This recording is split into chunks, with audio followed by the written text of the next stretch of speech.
Subway is starting the new year with a bang. Hurry in for the Chipotle Chicken and Cheese, featured $5 footlong of January. Tender chicken, Chipotle Southwest sauce, and melt-delicious cheese. Only this January. Subway. Eat fresh. The BS Report is a free-flowing conversation that occasionally touches on mature subjects. First of all, This is the BS Report with Bill Simmons. it might be cool, I don't know. And if it's not, I don't The care. BS Report with Bill Simmons. Bill Simmons works for ESPN. He's also named the sports guy, and he writes a comical sports column. He must be a popular dude. The BS Report. It's got a real dirty sound, like a rusty steak knife cutting through a well-aged steak. Now. Here's Bill Simmons.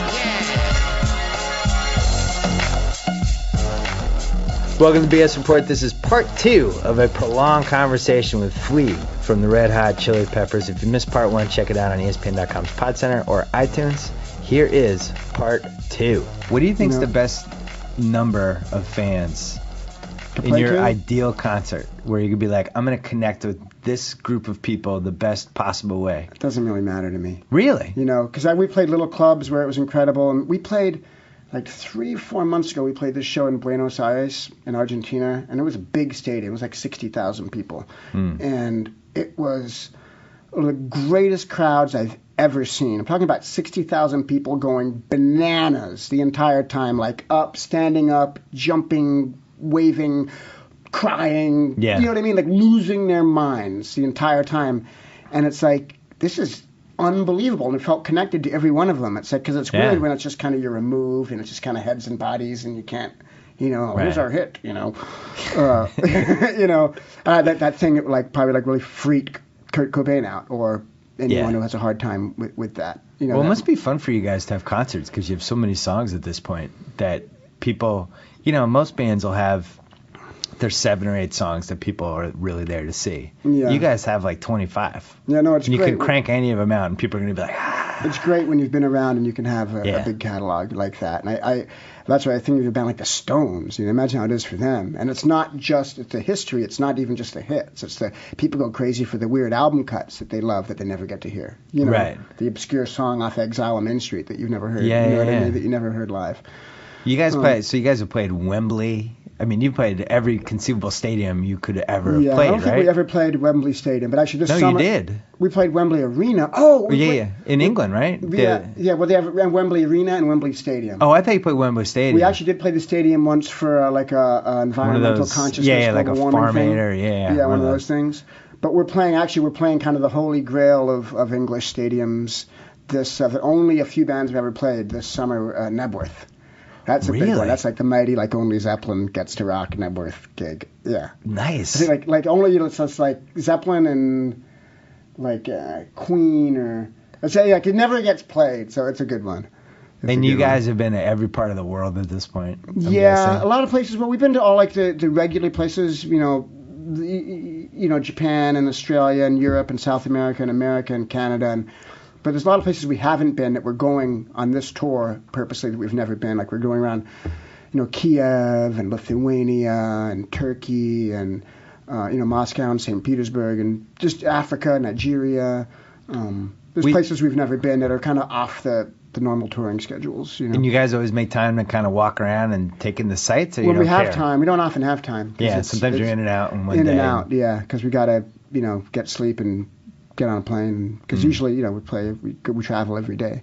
This last tour John was gone because he left again. Yeah, well, he left. He finished the last tour. Right. He didn't the first time he quit. He left in the middle of a tour. Right. Which was difficult. But you made another album with a new guitarist. Yeah, so we made a new album with a new guitar player. Is that weird though to be like? I mean, it's almost like you're married to the other band members, and then this guy's leaves, and then you have the new wife's in, and you guys have dealt with this over and over again. Yeah, but it is. It's a hard thing to deal with. Luckily, we have a guy we really love now. Yeah. And it's a great family type atmosphere, and there's also that feeling of kind of having that. There's the difficult part of letting go and relearning and becoming a new thing, but there's also the positive side of the feeling of rebirth and creating something new, and it's kind of inspiring, Yeah.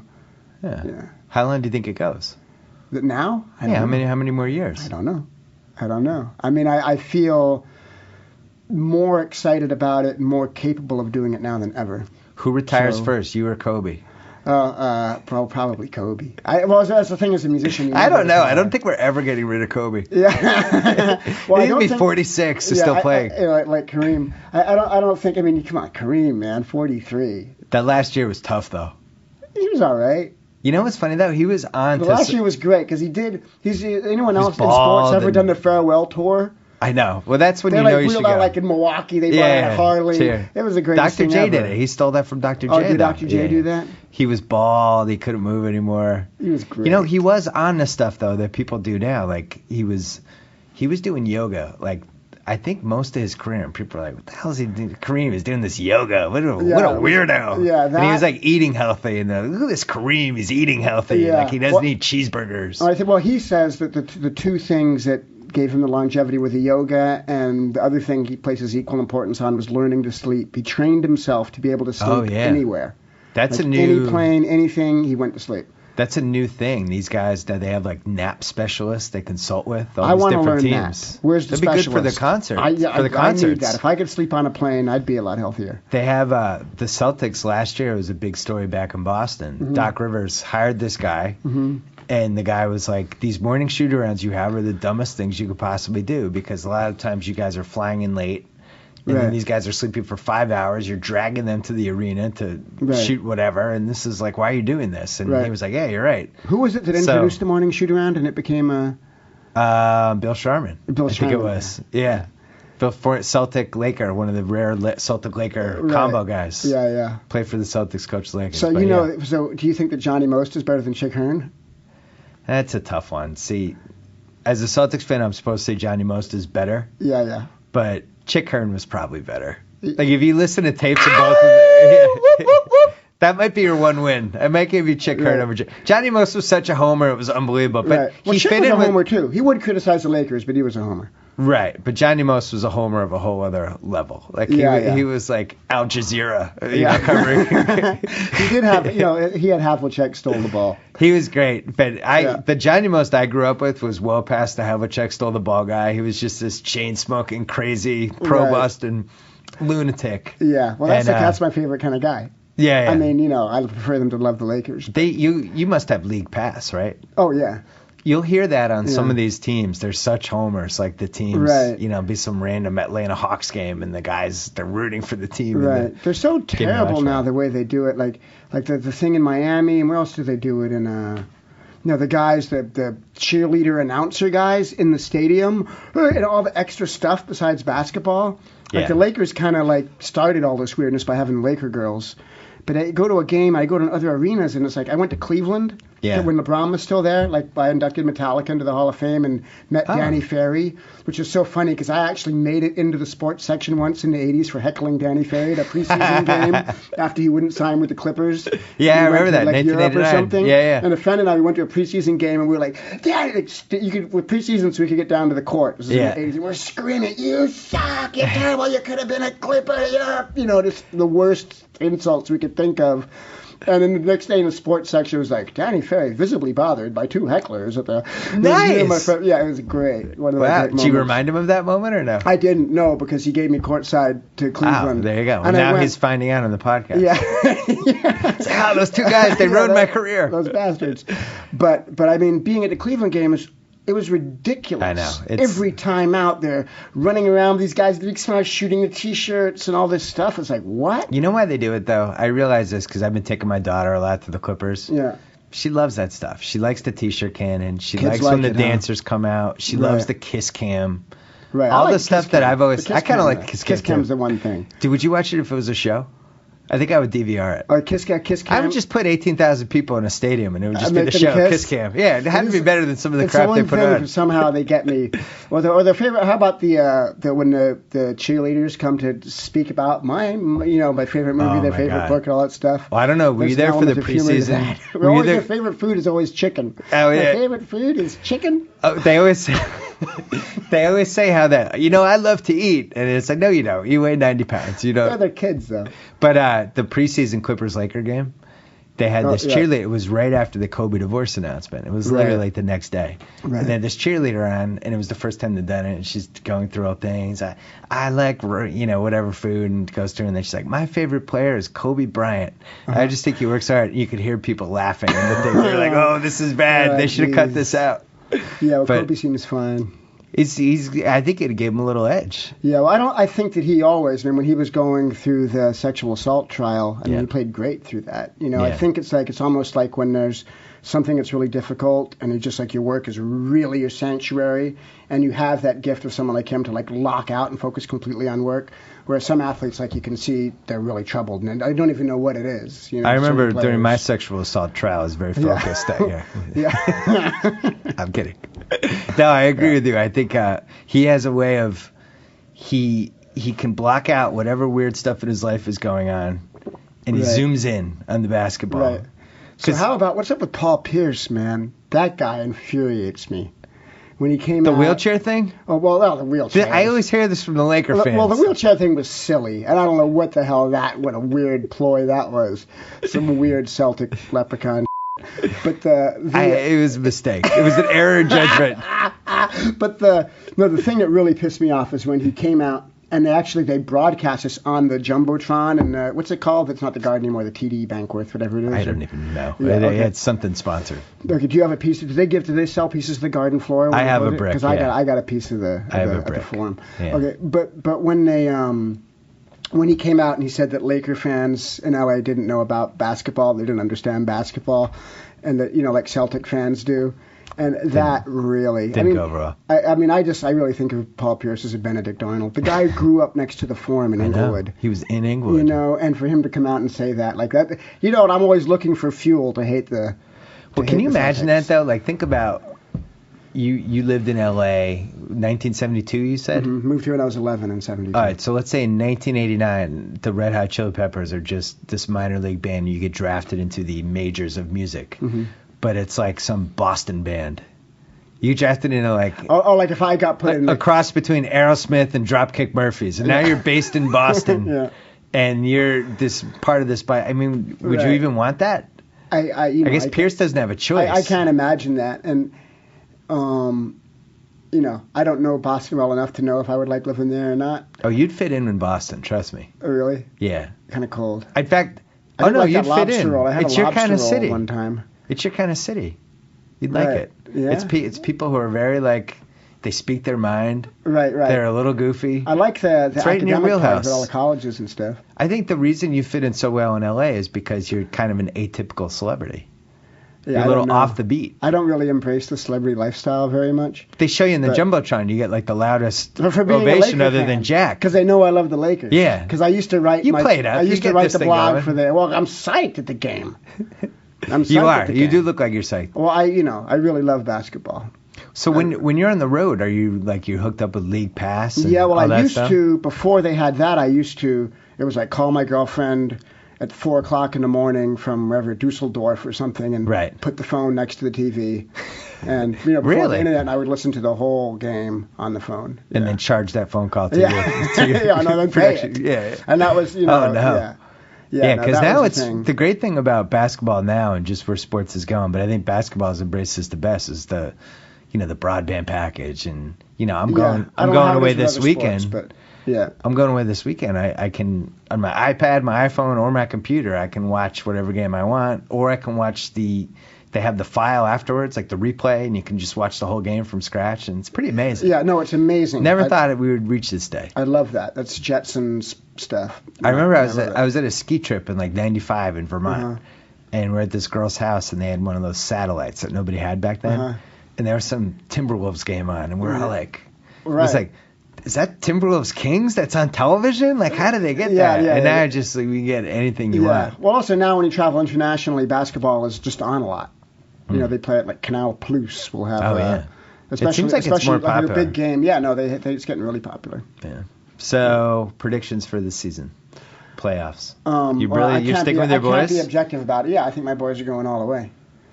Lakers all the way. All the way.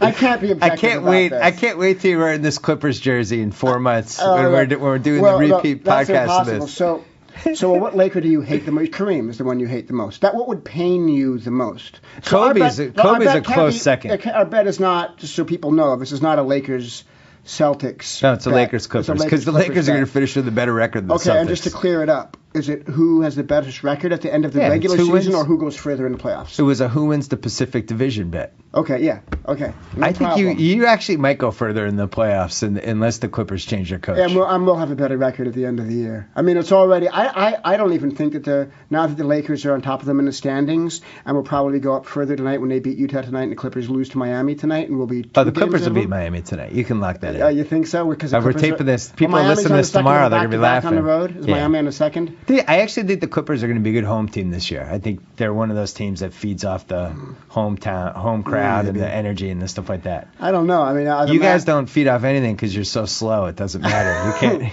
You can't. You've had 2 fast break points all year. We're just getting to know each other. If we would have beat Chicago in that first game, which we lost by 1 point, with the first game with new players and a new coach. When Kobe choked? Kobe made a rare mistake. It was a pretty big he made a mistake. Nationally televised mistake. He made a mistake. Yeah. Kobe made a mistake. Very rare. So you're saying if you didn't win that one, you'd be cruising?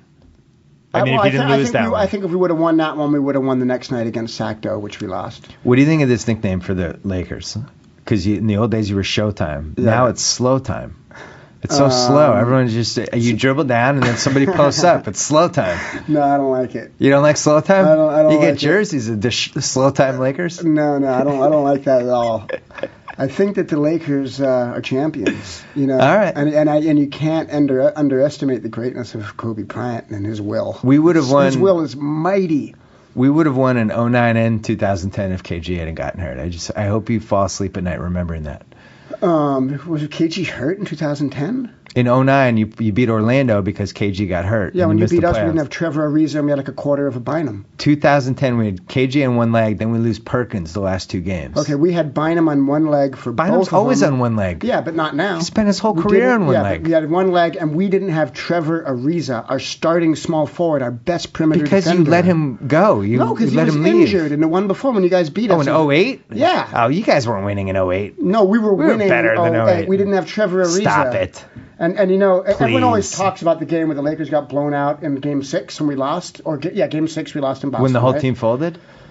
We lost in Game 6, but it was by only 30? because, really, that you guys, granted, like, you won it in Game 4 when you came back from, like, 20 down and won it at the Staples in Game 4. 24. 24. Yeah. That was actually... Were you there for that one? I was. Oh. That was actually... This makes me happy. My most painful moment as a Laker fan was that moment. Worse than the loss to Boston, the Seraf Sampson thing, which was a terrible, terrible moment. But that was the worst feeling I ever had as a sports fan. Yeah, and that was the one game out of the 6 that I didn't go to. And that built the Lakers spirit.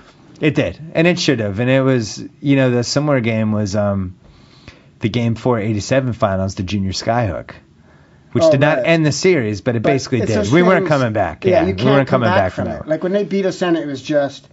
And I literally, like, as I did the zombie walk out of the Staples, I couldn't even talk for about 5 hours. Literally, it demolished me with the rest of the zombie walkers, I guess, with like little isolated pockets of celebrating Celtics fans who I wanted to like just bludgeon with a blunt instrument. It was just so painful, and they couldn't come back from it.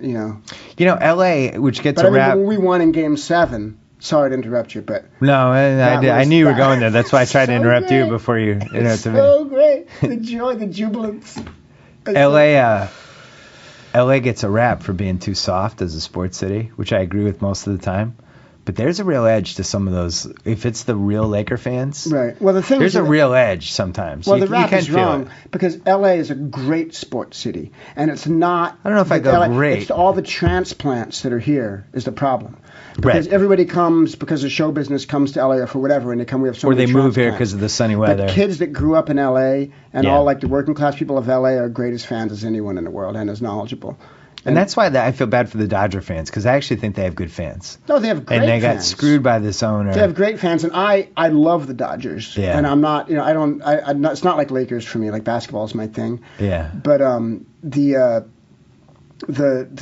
Frank McCourt thing was terrible. And well, it was sad that the Dodgers got to the point where you and I could have gone to a game in August and just shown up day of the game and sat in the fourth row. Yeah, well, Nobody was going. I boycotted last season. I could Good, not, smart and move. I felt kind of bad about it because I like, the Clayton Kershaw and Matt Kemp were, Yeah. and I love the Dodgers. I love Dodger blue, man. But that, and you know what pissed me off more than anything, like the worst insult from Frank McCourt, besides him just exploiting the teams and the money from the get-go, just to line his pockets and his weird lifestyle, was he did an interview where he kind of apologized. I think it might not the last one when he gave Kemp the bonus to make the team more sellable, but he did an interview before that where he kind of apologized and said, "Well, I made some mistakes," and he kind of half-stepped in a weak apology. But he said at that point, he goes, "I want to become the person I was before I became to LA. I want to become, when I was like a real guy in Boston, like a real good guy, and I came to LA and I was corrupted by LA and I fell into some bad habits." Oh, stop it. It was the most, that was the most insulting thing I've ever heard as an Angelino and a Dodger fan and a Laker fan, and I used to be a Raider fan for a little while.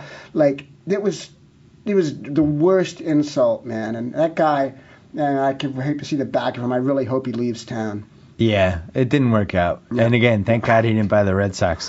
What is your take on the football stadium and football in LA and the whole thing? I can't wait to get a team. That'd be so exciting. I'd love to get an NFL team. team. Do you care? Would you feel bad about stealing a team from another city? No, not in the slightest. No, really? Everyone else is an enemy to me in sports, and I don't care. Oh, I like that. I like that way of thinking. Yeah, that's a simple for me. It's just like it's a very clear-cut thing. I mean, there are different levels of hatred, but they're all the enemy. So any team you'll take. Chargers would be nice though, because you probably hate the Chargers. We're not going to get the Chargers. Why not? We might get. I just don't think that they'll give them. I think we'll get the Raiders before we'll get the Chargers. But who's the guy that just bought? Is it Jacksonville, or who's the guy that just bought? Khan. Yeah, we might get is it Jacksonville, right? Yeah. Yeah, I think I think it'll be them or the Raiders.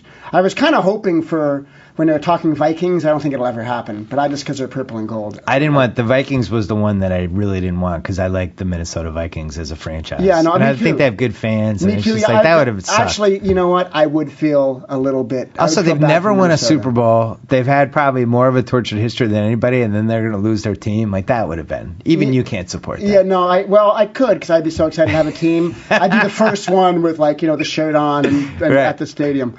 But I just, we had Rams, man. I love the Rams, and the Rams had a terrible owner too. When Marge, what's her name? Frontier. Georgia Frontier. Yeah. With that shady, really weird history. Yeah. But yeah, she was terrible. But so you think they get the Raiders? I agree with you because that family. What do they care? Al Davis died. Like, they're going to go for whatever the best deal is. Yeah, I think we might get the Raiders, and they have their LA history and stuff, and LA is a Raider town, really. I think the everything about this local stadium, which would be right across the street from where we're taping this, every part of this plan works except for the part that it's hard to get a team. Because San Diego is like, yeah, we'll do it, but we still get to own 51% of the team, and you have 49%. And they're like, yeah, that's kind of not what we were hoping for. Yeah, and I think they're just having trouble getting majority ownership from somebody. Right. So it'll happen. Somebody. It would be really exciting. I've lived here 9 years. I think this would be a really good football town from a standpoint of they would sell out every game. There's so many more lower middle and then slightly higher than middle class type of people. Right. Plus all the suites. Like, there's no question they'd sell out everything. It's 8 games a year. Yeah. No, and it's just like the Dodgers. People can afford to go. And that's my really, outside of like the latest Stern thing, which as a Laker fan infuriated me, that's my big problem with NBA is just people can't go. And it's like that in most cities, I think. People cannot afford to go to a basketball game. You're going to go take your kids to a basketball game and buy tickets and drinks and popcorn and hot dogs. You can't go. Right. And it's a crime. It shouldn't be that way. And when we're talking about splitting up the money, I think the players got a raw deal in this recent thing because they're adjusting to an economy that is a shifting thing. And I don't think it's fair, and I think the players got screwed. But I think they should all take less money, and I think the ticket should be half the price. It's just not right. Yeah, when it kind of went to a weird place about 20 years ago, and it just never came back. Yeah, because they get the money is the problem. But right, if it's the last couple years money, they haven't. I think the players should be fairly compensated. Yeah, and I think that they are getting screwed. I would like to see them tax, for instance, courtside in the Lakers courtsides. They could charge more than what they're charging. They're going to get it. No, it's still real. Yeah, maybe, but the whole thing should be cheaper, man. I don't.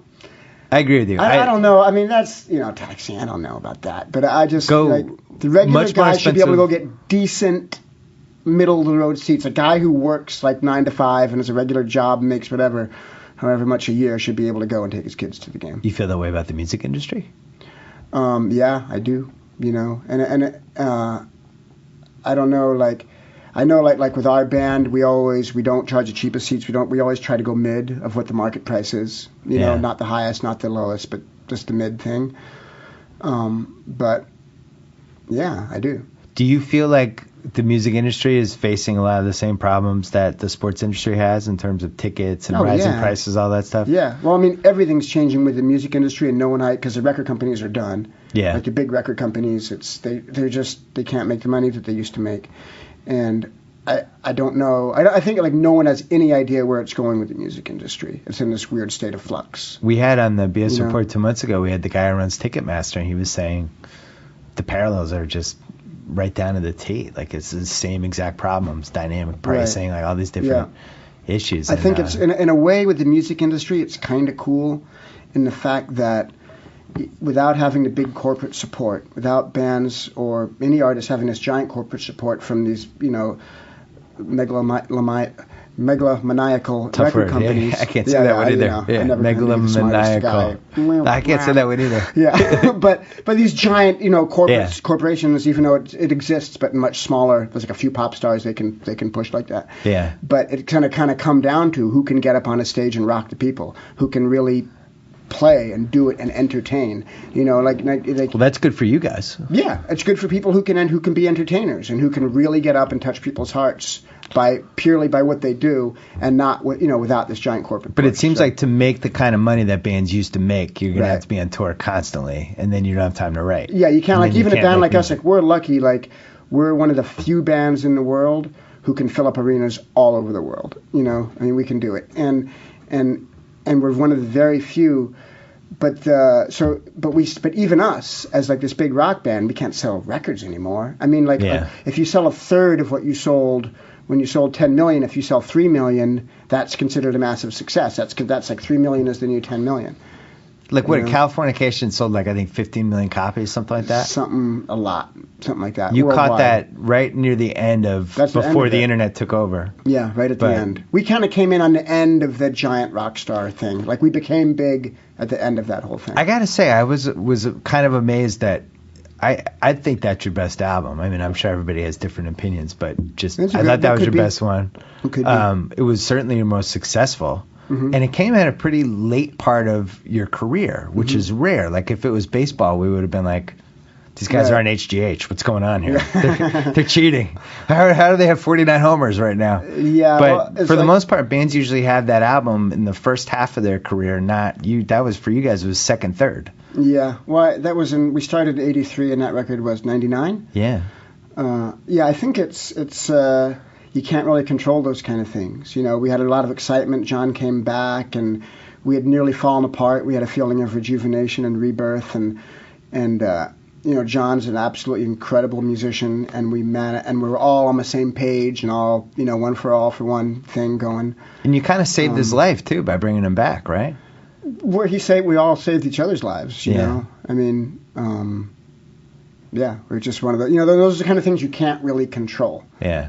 But if you're there, the way I look at it, like, I'm a surfer too. I surf, and I often equate things to surfing. Yeah. And I feel like it's like, as a musician, you have to always be doing your exercises, stay technically on top of your instrument, be working on becoming a better songwriter, do all this stuff to be as good as a musician as you can be.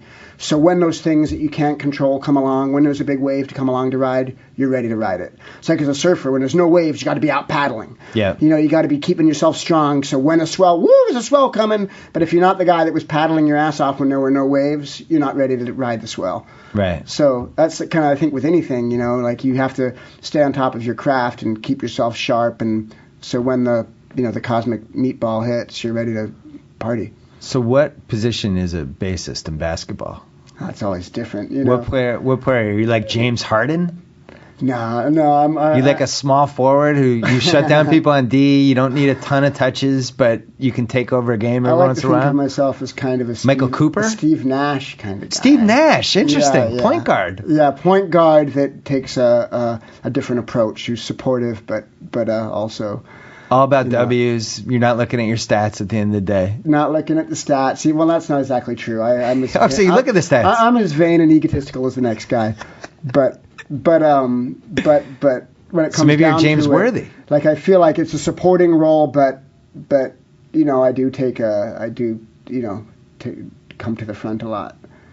An allegedly supporting role. But if I was going to be my ultimate guy is a Magic. No, I take that back. Oh, so you can do Magic Johnson sometimes. Of rock. I'm the Magic Johnson of rock. Excellent. Yes. And the guitarist would be the equivalent of a team that changes their center like every 2 years and settled on one for a while. How many do you have? 8? Yeah, but really only like our founding guy. Yeah. Hillel Slovak, who was, an integral part of kind of the blueprint of who we are, and we would have never started it without him. Right. And then, we had Dave Navarro, who was really kind of a role player and filled in for a while, but it wasn't. He was more like his heart was more in being in the Jane's Addiction guy than being the Chili Pepper guy, even though he did great with us, but it just. His home was really with James. Was that weird that you took another LA band? I mean, like you always talk about how you have rivalries and all that stuff. Well, you must have kind of secretly hated those guys, right? No, I always loved them. Really? I was a big fan. Yeah, they were amazing at their peak. They were one of the greatest bands I ever saw. I never feel the rivalry with bands at all. No competitive. Oh, so it's just in sports? Yeah, just in sports. It's different. Interesting. Yeah, it's different. So as musicians, I see them. I don't know why. Musicians, I see them all. I admire good musicians anywhere I see them. Or, from jazz guys to classical guys to like punk rock guys who can only play one chord. So you're doing a pyramid like my book. If I'm doing a pyramid of rock bands? Of people you saw in person, you were like, oh my God. Would they be in like the top 5? Of bands that I saw in person, at their peak, they're in the top 5. Last 30 years. Some of the greatest shows I ever saw. Really? Yeah. Who else in the top 5? Nirvana. We're talking rock bands. I'm saying last 30 years, rock bands. Rock bands. Or you go alternative, or you could go. I guess we go hip hop. Because thing is, I go out of the rock world. Like rock is only one little part of music. All right, well, give us the rest then. Well, one of the greatest shows I ever saw in my life was this guy Nusrat Fateh Ali Khan, this Pakistani Qawwali singer. You could say that name, but not megalomaniac. Yeah, megalomaniac. That show, and also like I used to go down to South Central all the time and go see these gospel bands that would play at churches down there. Yeah. And I was like in the punk rock bands where people were diving onto their face off arenas and getting carried out and violent and crazy and people losing their minds when it really felt like a revolution against everything. Yeah. But I'd go down to these gospel churches where old ladies are like diving onto the floor and speaking in tongues and salivating and drooling and carrying on, and it was that kind of intensity with that spiritual belief that was as profound as any pissed off, angst-ridden teenager. You know what I mean? But anyways, that when I saw that, the point is when I saw Nusrat Fateh Ali Khan play, it was like to these people, the Pakistani people, he's the voice of God, and it was like at the Universal Amphitheater, which is now called something else. It's got a corporate name. Some name, some other name. But it was like the security, at rock shows, they have securities and they stop the kids from rushing the stage and they protect the stage with the barricade. They could not stop, like old ladies with babies from rushing the stage. It was that intense. Wow. Swarming out of control wildness with this music that was so beautiful. That was one of the most incredible things I ever saw. It's hard for me to really rate them because our bands are all good at different things, But it sounds like your favorite era for if you had Nirvana and Jane's Addiction there, then you, and also like the anarchy of that 89 to 92 stretch. It's pretty exciting, but I saw like your Black favorite. Flag in 81 that was like, shockingly the primal level of it and the art of it being so intense, and it worked on so many levels cerebrally and physically and in this like animal kind of way and poetically, like all these different levels of things coming together, like art and action coming together in a way that you don't usually find. Things like that, Do you feel bad when bands kind of from around your era break up? Like R.E.M. broke up a few months ago. Do you be like, no, or you don't care? No, I care. Like I think R.E.M.'s a great band. They put together a bunch of incredible records, but I don't. No, I figure they have their course and it's meant for them to do what they do. You know, like Yeah. I wouldn't want a band to stay together just to make fans happy. I don't think that would Doing be bar terrible. mitzvahs. Yeah, or do it. But Car even if commercials. But even if they can like make fans happy and make a good buck too, Yeah. if they're not feeling the spirit to do it, I respect that they break up. It's different. What about when Van Halen came back recently and played? Were you intrigued by that? Oh, totally exciting. I'm excited, yeah, because I don't like. I only like the David Lee era of Van Halen. I'm not into the Sammy era. I feel like nobody under 30 even understands what this whole thing means. Of rock music? Just like how big Van Halen was for that 5 years Oh, and yeah. how good they were. They were and mighty. Just that Yeah. how improbable it is that they're back together. I can't believe Yeah. Eddie Van Halen's alive. Like, Yeah, out I of- know. Yeah, if he's- you had your I can't believe he's alive fantasy draft, he would be in the top 5. You want me to tell you about my great Van Halen weekend? You'll probably like Let's hear it. But even though that I without Michael Anthony, it can't be as great. And I God agree bless with it's you. Eddie's son. He's playing with his son. I play with my get it. daughter. My 23-year-old daughter is a drummer, Yeah. and we play, and it's the greatest thing of all time. Right. But we Well, can't he also- we can't say that it is the mighty Halen. He brought a level of like a 80s cheesiness that I always appreciated from him. Michael Anthony. Oh right, yeah. He I just know, like, there's he kind of captured that era a little bit, Yeah. and he was good. the too. voice of an angel. He Yeah. sang all the beautiful girls. Yeah. Oh, it's great. Which now I think they pipe in, which is a little. Oh, I it's don't a agree with that. questionable act. Yeah, I don't agree But with David Lee is one of the great rock stars of all time. Like, if you're not going to rate just on great rock singers, I wouldn't rate him. But as rock stars, he's up in the As filling the stadium. tops, and just like coming, and he's going to everybody's girlfriend and drink all your whiskey and do everything bad and party the next night while you're have your hangover and you're back at work. Yeah, Like, yeah. And you'll love him for it. I mean, that like childlike enthusiasm is pretty remarkable. We were talking with Chuck Klosterman about we're having like a rock star fantasy draft. How David, if you just could pick any rock star and you were doing a fantasy draft, David Lee Roth would be a good like middle round sleeper. Right. Where he'd get taken and you go, oh, that's a nice one, like Yeah, because he yeah. really was in his prime. He dude. could hang with anybody. Dude, and he had the whole thing. Yeah. So my Van Halen weekend is this. I go to this party one night and David Lee Roth is there. This is like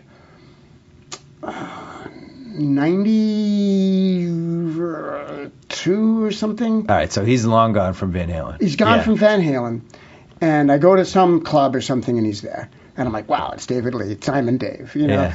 And I'm sitting there and he's talking me up and he's like telling me, the thing I really like the Chili Peppers is like, you guys are in shape, no tubby bellies, you're really rocking. And he's like mile a minute talking, having a time of his life, all dressed up. And he keeps saying, he's getting kind of drunk and he's saying, he's talking about how he grew up loving like funk and R&B and all this stuff. And he's going, I'm not white, I'm a Jew. He kept saying, I'm not white, I'm a Jew. And he was jumping up and pulling up his suspenders and doing his whole act and drunk. And I was with my friend Pete. And we were laughing so hard. Afterwards, we were driving home. We're like, I'm not white, I'm a Jew. I'm driving home and laughing. And then I was going to play the next day in a celebrity golf tournament. I've had a few like golf phases in my life. Yeah. Going to golf. And I go to play the golf tournament. And Eddie Van Halen's there. And he's playing in the golf tournament. And he gets like the night before, he's really wasted. And he's like the doppelganger of David Lee. But I'm blowing the story because I can't remember his classic statement that rivaled that of David Lee's statement. And I'm blowing my story right now. I What did he still say? enjoyed it. Yeah. He had a It'll come one-liner. to me. But he was. I can't remember it. Well, Sorry. you finish it the next time when you wear in the Clipper jersey. Yeah, no, that's And then never we'll gonna splice happen. it together. That's never going to happen. No, it's going to happen when they win the Pacific Division. I hope that when you wear your Kareem jersey, that like through some sort of Oh, God, that's bizarre, gonna be from like horrible. osmosis from a higher level to that you realize the greatness of Kareem. And you ranked him what in your book 3? I had to. I had to be objective. He played for his first 10 years were ranked among anything that's ever happened. Then he had like another 10 years after that. Right. And like at age 40 was the best player on the court in one of the finals games. Like It's incredible. Yeah. It's incredible. I mean, I always say that my one is ridiculous because my top 3 go Magic, Bill Russell, Jordan. that's fair. I And had only because Russell Magic too. is Magic, the way that he uplifted the team around him and could, But you I mean, if you're going to play it that way, Bird has to be involved in the top 4. Because he did a lot of the same he stuff did, Magic but not like Magic though. Magic was a point guard, man. Magic like made the other teammates. Like you talk about the secret in your book, Magic is the secret. Well, so was Bird. You just He didn't like was that he too, was mean but he to wasn't you. a point guard. No, because I love Bird now. Bird. Because I wish I could still have him to hate. Magic had better teammates than Bird did, I think. Really? He had Kareem. Yeah, He had the skyhook. Anytime anything was going wrong, he just threw it to Kareem and he made a skyhook. Bird had DJ. And DJ McHale Parrish. one of the great post players of all time. And, Who broke his foot, you though. know, Magic had Kareem at the downside of his career and made him great and got him the ball in the spot. Kareem in 1980 was still at his peak. No, that was the first title. Right. No, the revisionist history but that Magic jumped center. Kareem did not play in that game, you know, when... I know, but they won Magic, the title the game what was before. Magic stats in the game when Kareem can't That whole play? Sixers team was coked out of its mind. Yeah, really? No, I don't make it that. Yeah, I don't I'm trying to know. No, I feel bad disparage because I can't say anything disparaging against Kareem, and Kareem, you know, the crazy thing about Kareem really is like him being so amazing, like that shot, you know, the sky hook. Could have done it Why forever. could no other player ever learn it? It's a the great greatest question. basketball shot of all time. It's a great question. And none of them, and I think they try, but they can't. It was something that he could do, like in high school. Like at some point, it just has to be like part physical DNA gift to be able to put the ball over your head like this. But at and one do point, this with your but he hand. also, and it's also, but it's his arm is stretched out so Right. far, It and was the the swing greatest. left, the swing right, turn left, you know, like And he also cheated every time because he'd put his elbow out and he'd push off. right. You know, they never called that. I've never felt like. Do you remember the game? One of the great moments when he got in a fight with this, like a big white center on the Knicks. Was it when he punched Kent Benson? No, it was much later. It was. You got in a fight with a white guy in the Knicks? Yeah, well then Michael Cooper came and broke it up and started fighting a guy because Michael Cooper was like the skinniest guy. See, this was stuff the should Lakers be on enforcer. YouTube. He was Yeah. the Lakers enforcer. This stuff should be on YouTube. Probably is. I wish I could remember that. Was it Pat Cummings? Yeah, Pat Cummings. Yeah. Yeah. Yeah, that was a Kareem fought remarkable Pat moment. Cummings? Yeah, well, he started to fight him. And then Cooper And then came in. Coop came in to defend him, like protect him, and started fighting him. And Coop was like the skinny guy, you know. Yeah. Yeah. And now he coaches WNBA teams. Yeah, you know, Coop actually could be like skill level aside is my favorite Laker of all time. Like nothing to do with greatness on the court, even though he was a fine backup to Magic. I was always scared of love him. I remember in the Skyhook game, we're up 6 with 2 minutes left. Right. Our team's breaking down because Casey Jones never played our bench. And you get a turnover. And it was right in front of me. I was in like third row. Cooper's running down the sidelines this way. And I think Magic or somebody's over here. And I just see Cooper. He's about to stop. And then you could just see it coming. And you knew he was Right. going to make it. And he was one of those guys that he was clutch. Like he knew it was going in. They cut it to 3. And at that point, everybody in the garden's like, oh my God, we're going to Right. blow this game. And when he would That go was on, my worst loss. Right. Oh yeah.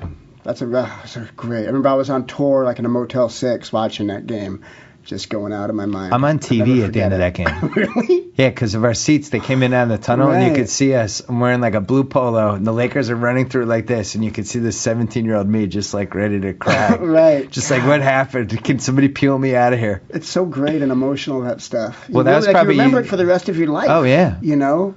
Totally. Like I remember that like birth of my child. Yeah. I mean, it's unbelievable how great it is. Well, I wish I could say that we're going to play again in the finals, but I don't possible. think it's... your side's possible. My side's not, I don't think. I think it's unfortunately over They for made some weird trades. Like They did. why do they trade Big Baby and Perkins? Like those were their tough role player guys that gave him that like beef where you're like as a Laker fan you're kind of that weird guy coming in, he's gonna make all those shots. Like We got nothing for Perkins because Jeff Green got hurt, and now he had surgery, and Right. he's out for the year. And so we turned our starting center into nothing, and we have not had a good draft in 5 years. So, that the stuff Celtics adds weird. up. Well, they've had, there's long, I mean, after Bird, it was what, like 10 years, 15 years before you guys were good again? We had one last run, like 91, 92, where we were a pseudo contender. Right. And then it was 16 years. We had one 2002 year that was okay, but that's it. I remember, I used to play basketball every day of my life at this park in Hollywood called Poinsettia Park. And I remember going one day, and all the guys had hung at the park, Yeah. And going one day and just seeing everybody just like staring at their feet and like, what's up, guys? Len Bias died. Oh. And it was like, people were devastated, The that was. I mean, that was. That killed us. That was the equivalent of the Lakers losing Worthy before he ever played a game. Like, you can't come back from that. You never know what it was going to be, but, man. Did that have, because I'm sure drugs were happening all around the music scene, did the Len Bias death have any effect on the music scene at all? Dying never stops people from doing drugs. Yeah. They used to romanticize it no matter what. You know, drugs are one of those things it's constant, you know. I mean, people feel so much pain, and, you know, it's like Charlie Parker said. He said, I had a bad stomach, I had anxiety problems, I had sleeplessness, I had whatever, like a laundry list of these really difficult health problems. Because I would go to every psychiatrist, every doctor, everything, spend all my money, try all this stuff, and I could go see some guy in alley for $15 and it was all better. You know? So it's. When did you get a handle on it? I stopped doing drugs. I mean, I'm 49 now. I stopped doing drugs when I was like 31, 32, something like that. All through my 20s, I was. So early 90s then. Yeah, that's when I stopped. Well, I fortunately and unfortunately fell apart physically in that time. Like, up to then, I thought I was a Superman. You know, I'd play basketball all day, rock music all night, do drugs, party, everything, and I just, was unstoppable. And then all of a sudden, bam, I got sick and stayed sick. I got chronic fatigue and my body just broke down completely. And that was it. So I was like, wow, I got to hold on a second here. And then Anthony was later than that, right? Yeah, well, he went back and forth. He went back and forth before he finally figured it out. I never really had that drug addict thing in me. Yeah. Like, I partied really hard and I did, bad drugs constantly, but I never, I always had it somewhat in check. It never took over. I was never strung out on heroin or anything. And John almost died. Yeah. I mean, a lot of my friends. And then you kicked a couple of your guitarists out for that stuff too, right? Even other than John? Yeah, not so much, no, but just a lot. We grew up in that culture. Yeah. I got to take a leak so well, bad. Let's do it. No, we're going to wrap up. Yeah, okay, we went way too far anyway. Yeah. Well, thanks for having me. It was really cool. Next time you come on, it'll be the spring, and you'll be wearing a Clippers jersey, and I look forward to it. I said, I can't believe you're taking this bet. I mean, I'm going to win. The sad sacks of sports. Your best player has torn wrist ligaments. Purple and gold. It's like we have Kobe Bryant on our team, and you're putting some run and gun, show off team. It's going to work out. They can't.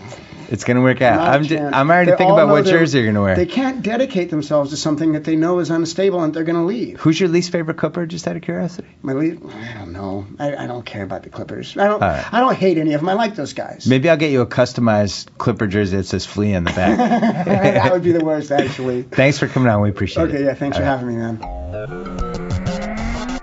So I get to sign off. Whoa! Thank you for downloading the BS Report with Bill Simmons. Too much fun. Check out more podcasts at the iTunes Music Store or at Pod Center at ESPNRadio.com. Peace out. That's a wrap on Bill Simmons for today. Don't be sad. There's a lot to celebrate these days. The new year, football playoff season, and of course the Subway $5 footlong of January, the Chipotle chicken and cheese. Start the new year with a bang. Treat your taste buds to some tender, juicy chicken, piled high and topped with crisp green peppers, red onions, then fresh toasted to perfection under a blanket of bubbly melted cheese. It all gets a Chipotle Southwest sauce finishing touch to kick things up. Head to Subway today, because this January only, the Chipotle chicken and cheese is joining your many everyday $5 footlong faves. Subway. Eat fresh.